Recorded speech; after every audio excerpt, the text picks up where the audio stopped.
share. Please watch and share. Don't skip this video. He's a hard-working individual, and he knows his onions when it comes to engineering and Ministry of Works and road constructions and things like that. So I have a lot of respect for him. But particularly, I felt offended by that statement, because I've said it on this program severally.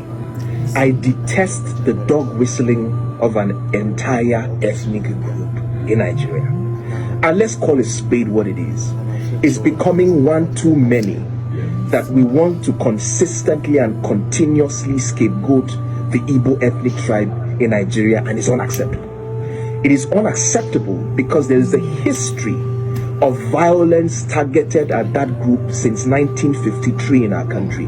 Listen, Caesar, a meeting was held in Lagos, not necessarily a meeting, in Parliament. Anthony and Nahoro moved a motion for the independence of Nigeria. The North opposed that motion, and at the train station, when they were going back to their constituency, they met a crowd that was essentially mocking them. They got back to the North. Chief Akintola led a tour across the North, to campaign essentially for the independence, to rally the North in support of Nigerian independence. Guess what happened after that? Riots broke out in northern parts of Nigeria, particularly in Kano, where over 240 Igbos were massacred. Were they the ones that demanded for Nigeria to have an independence at that time? In 1966, particularly in May, months before the Civil War happened, thousands of them were massacred across northern cities, and they had to flee to the east for safety, because thousands of them were indiscriminately killed for what they knew nothing about, right? So let's not even talk about the Civil War and the hundreds of thousands that were massacred, and the fact that after 1970, this entire ethnic group had to start from the scratch again to begin to build their lives. And Caesar, look at what they have done since 1970. A group that left or started from nothing, went to Bauchi, went to Kano, went to Meduguri, went to Akure, went to Ogun State. And look what they have built in 40 years of hard work, grit, and no support from the federal government. Look what they have done from themselves. But what we consistently and continuously do is to signal hatred and violence against the group. And this thing has to stop. We can't continue a country. Listen, if you don't want a group of people to be a part, let them go then. I don't understand this. Every turn, there has to be an excuse to single out an ethnic group. I give you a typical example. Just like the past elections, I heard people telling, how can the Obi, for instance, have scored 98% in 7 states to the north? How can he have scored 90%? Muhammadu Buhari, under a PDP-led federal government, scored over 90% votes in 4 northern states. Go and check the results in Katsina. Go and check the results in Bauchi. Go and check the results in Jigawa. He scored over 90% in those states under the leadership of the PDP as the federal government. So it was okay for Buhari to score over 90% in his own core constituency, but something utterly went wrong when Obi did it in the southeast.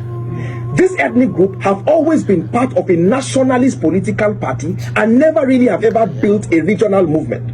All the times they have supported a political party have been national political parties right from the NCNC. True. They have a stakeholder in the PDP. They don't have a regional party in the sense that we had ACN in the southwest, in the sense that they had AMPP in the north. They did not have the behemoth of a regional political party. So where is all this hate coming from?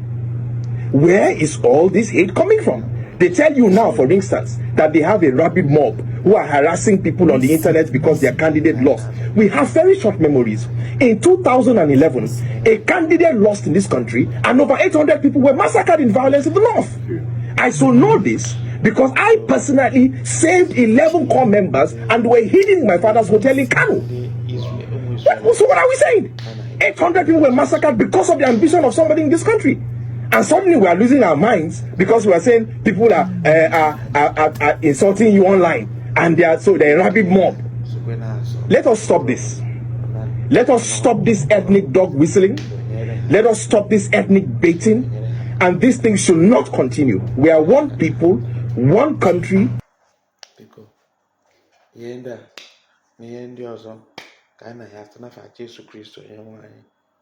Amen.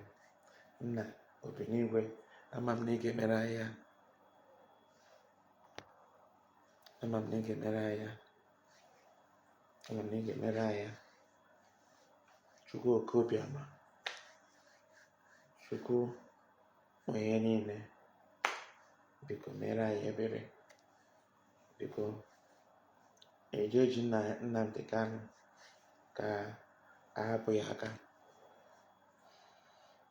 ka ahapụ ya aka, ka anyị nwere nwere onwe anyị n'obodo anyị. Obodo a asị n'obodo ụmụ anụmanụ. Obodo ọwụ na a na-ekwu enu, a na-ekwu ala. Mere anyị ebere, mere anyị ebere. Gbaghara anyị njọ nke nne nna anyị ha mere, njọ nke ndị ancestors ha mere. Ndị anyị mee ka nna si n'aka ahụ Chukwu oke obiọma ị ga-emezuru aha Jizọs Kraịst onye nwe anyị. Amen.